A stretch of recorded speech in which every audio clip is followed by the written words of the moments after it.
우리가 지금 인터넷에 연결되는 배터리를 판매하고 있잖아요. 네. 와이파이 연결하면 굉장히 좋아. 우리가 실시간으로 모니터링을 할 수가 있거든. 근데 고객 댓글을 보니까 문제점이 있더라고. 왜냐면 저기 노지가 가지고는 와이파이를 어떻게 연결하냐 하시는 분들이 많습니다. 그런데 방법이 없는 건 아니에요. 네. 스마트폰에 보면 와이파이 핫스팟이라는 기능이 있습니다. 그걸 이용하면 배터리를 와이파이에 연결할 수가 있고요. 또는 와이파이 동글이라고 부르는 건데요. 정확한 명칭은 LTE 라우터입니다. 이걸 사용하면 거기서도 와이파이에 배터리를 연결시킬 수 있습니다. 그런데 문제가 있죠. 이 와이파이 핫스팟 불편해. 요 LTE 같은 경우는 추가 요금이 들 수도 있습니다. 무려 와이파이 말고 아예 BMS를 LTE BMS로 만들 수도 있어요. 그 LTE 칩 딱 꽂게 IoT 요금이 있거든. 한 달에 3,000원인가 5,000원인가? 그 요금을 내면 와이파이가 안 되는 곳에서도 배터리는 항상 접속해 있을 수가 있다. 그런데 문제죠?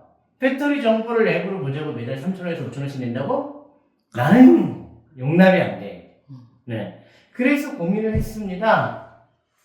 와이파이도 없이, LTE도 없이 배터리를 우리 서버에 접속시킬 방법이 있을까? 이게 무슨 소리야? 뭐 무한중력 같은 소리야? 근데 있더라고 방법이 있습니다. 볼까요? 바로 로라라는 통신을 이용하는 거예요. 로라. 롱레인지의 약자예요. 이 로라라는 통신은 뭐냐? 배터리와 배터리 디바이스라고 합시다. 배터리가 있을 때 서로 직렬로 통신을 하는 통신 방식이에요. 통신 많잖아요. 와이파이도 통신이고 LTE도 통신이고 그런 통신의 한 종류입니다. 그런데 와이파이 같은 경우 통신 거리가 아무리 길어도 100m 안 되겠죠? 근데 이 로라 같은 경우는 통신 거리가 롱 레인지 거의 1대1 통신을 할 땐 10km 정도 거리를 통신을 할 수 있다고 합니다. 물론 장애물이 있으면 이 거리수가 줄어들 수가 있습니다. 만들 수 있다. 인터넷 안 돼도 인터넷이 접속 가능한 배터리를. 그런데 문제가 있어요. 이 원리가 뭐냐면 이 서버가 있죠. 이 끝에 우리 메인 서버. 우리는 서버를 네이버 클라우드에 구축을 했습니다. 여기까지 와이파이가 안 돼도 어떻게 되냐? 릴레이로 서로 정보를 보내. 그래가지고 얘 정보를 얘가 1, 2, 3, 4, 5다. 1번 정보를 2번이 받고 2번 정보를 3번이 받고 3번, 4번, 5번이 받아가지고 중간에 뭐가 하나 필요하냐? 얘네들이 서버랑은 직접 연결을 못해요. 로라끼리 통신하거든. 중간에 뭘 하나 만들어준다? 로라 게이트를 만들어줍니다. 게이트랑 제일 가까운 5번이 제일 가까운 애가 게이트를 찾았어. 연결이 있어. 나는 니네들 말고 특별해. 나는 게이트님이랑 연결된 기기야. 그러면 얘는 이 취합한 정보를 게이트로 보낼 수가 있어요. 그러면 이 게이트는 그 정보를 받아서 서버로 보내줄 수가 있습니다. 우리 IoT 기기잖아요. 배터리 같은 거. 지금 인터넷은 무시무시하게 많은 데이터를 다루고 있습니다. 왜? 여러분들 유튜브 원활하게 보시라고. 그 초당 몇 메가씩 돼요. 그런데 우리 배터리 같은 경우는 배터리 하나가 가지고 있는 패킷이 50바이트 정도 됩니다. 이때 패킷 구조를 어떻게 만드냐면 패킷을 하나씩 5개를 보내면 낭비잖아. 패킷을 하나의 블록으로 만들어주는 거야. 이 데이터 구조에는 디바이스의 개수가 처음에 들어가. 이 데이터 패킷에는 1000개 디바이스의 데이터를 저장하고 있습니다. 그 다음에는 디바이스 1의 아이디가 들어갑니다. 얘 아이디가 들어가지. 나는 어디에 있는 누구다. 어느 배터리다. 그런 게 들어가 있죠?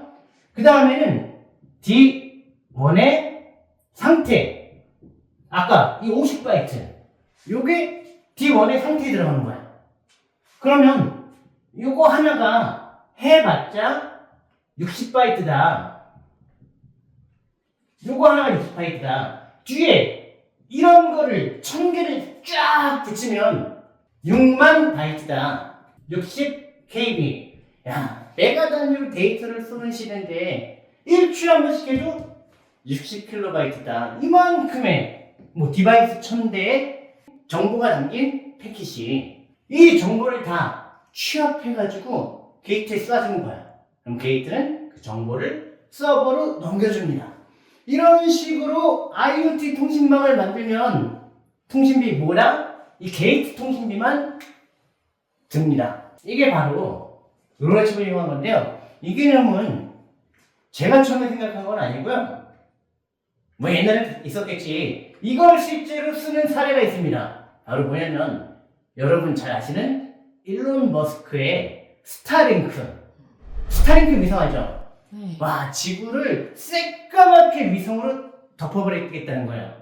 그리고 그 위성들끼리 이런 메시 구조도 지금 전 손으로 연결했는데 메시 구조는 2번이 5번이라는 데 연결되고 1번이 3번이라는 데 연결되고 4번, 1번이 거리만 되면 1번이라는 데 연결되는 거예요. 저런 그물망 구조로 연결해서 서로 통신을 하고 패킷을 주고받습니다. 그래서 지구가 있으면 여기에 있는 위성이 어떤 사람의 전화통화자 여기 통신 데이터를 받아가지고 릴레이 해가지고 이 위성까지 보낸 다음에 지상에 기지국 있는 게 아니에요. 이렇게 메시망을 통해서 얘가 데이터를 보낸 다음에 이쪽 지구 반대편에 있는 사람과 통화를 할 수 있게 해줍니다. 이거를 바로 IoT에 이용하는 거예요. 이거 어려움이 싫은가요? 저희 같은 경우는 전직이 뭐죠? 게임이죠. 게임 개발했던 사람들이에요. MMORPG 개발하고 총 쏘는 게임 개발하고 힘든 거. MMORPG 같은 경우는 땅이 워낙 넓어요. 4km 그 정도 안에 있는 모든 정보를 그 안에 1000명 있다 1000명한테 다 쏴주는데 이게 그럼 경우의 수가 너무 많고 데이터가 너무 많잖아요. 그래가지고 그 에어리버 인터레스트의 관심 영역이라는 거에 한해서만 내 시야에 보이는 거 게임 안에서 저 끝까지 보이는 거 아니냐 4km 따위면 내 시야에 보이는 거에 대한 정보만 추려가지고 쏴주는 그런 기술도 있어요. 그런 거에 비하면 이거는 되게 쉽다. 자, 그런데 이 메시망이 문제가 있어요. 첫 번째 문제. 자, 여기 게이트랑 바로 연결되는 5번과 4번은 어때요? 만약에 이 패킷을 1초에 한 번 쏴준다면 얘네들은 거의 실시간으로 1초 간격으로 서버에 내 상태 데이터를, 배터리 데이터를 보낼 수가 있죠? 그런데 이 메쉬에 로라 메쉬망의 끝에 있는 애는 데이터를 보내. 이를 보내 한 번, 두 번, 세 번, 네 번. 근데 이렇게 이쁘게 안 갑니다, 데이터가. 어떻게 가기도 하냐면 일로 갔다가 얘가 다시 보내면 자기가 받아. 그래서 자기 갱신에 그랬다가 일로도 쏴. 막 중구난방으로 쏴요. 그러다 보니까 메쉬망에서 링크가 한 50개만 떨어져 있어도 이 데이터가 그냥 뺑글뺑글 돌다가 사라질 수도 있고 오는데 50단계면 몇 초야? 아무리 빨리 와도 50초가 걸린다. 50초 전에 정보가 전달되는 거예요. 이런 치명적인 단점이 있습니다. 근데 이걸 해결할 수 없냐? 이것도 해결할 수가 있습니다. 뭐냐? 최근 발전하고 있는 블록체인이라고 하죠. 네. 블록체인이 뭡니까? 코인이라고는 하지만 약간 코인은 블록체인 기술을 이용한 어떤 결과물이죠. 실제로 블록체인 기술이라는 건 여기 보이죠? 체인이잖아, 체인 연결. 네. 이거를 하나의 노드라고 하는데 요거를 최적화시켜가지고 연결망을 만든 거예요. 여기서부터 여기까지 갈 수 있는 최적의 길을 만든 거예요. 그럼 여기서 블록체인 기술을 도입해가지고 게이트가 어떤 디바이스들 있죠? 이만큼의 디바이스들을 자기가 블록으로 만들어버려. 그러면 만약에 이게 A 블록이다. 그리고 B 블록이 있다. 그러면 A 블록과 B 블록을 서로 통신을 안 하게 만들어버리는 거야. 그럼 어때? 이 맥시멈에서 발생할 수 있는 경우의 수가 엄청나게 줄어들겠지. 네. 이런 식으로 구현하면 여기 있는 데이터가 물론 50번 떨어져 있으면 50초는 걸리겠죠. 어쨌든 왔다 갔다가 막 이쪽으로 갔다가 경상도, 강원도 거쳐가지고 부산까지 갔다가 다시 데이터가 온 게 아니라 그 블록 내에서 최적화된 블록 내에서 데이터를 전송할 수가 있습니다. 그리고 여기까지는 우리도 다 기술을 가지고 있다.